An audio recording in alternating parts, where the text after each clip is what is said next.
bahor hamda Navro'z taomlaridan biri bo'lgan sumalakning kelib chiqishi, sumalakning tayyorlanishi bilan bog'liq bir qancha rivoyatlar bor va shu bilan birgalikda tarixiy manbalarda faktlar ham bor.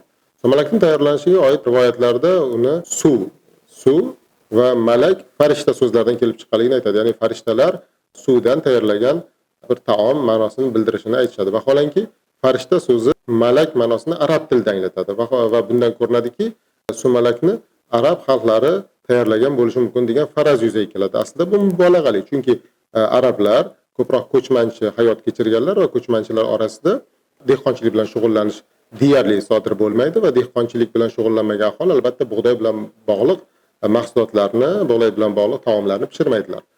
Divan lug'at turk asarida Mahmud Qoshg'ariy bir atamaga izoh beradi. Bu atama bo'lsa suma atamasi. Suma bu ivitilgan bug'doy ma'nosini anglatadi.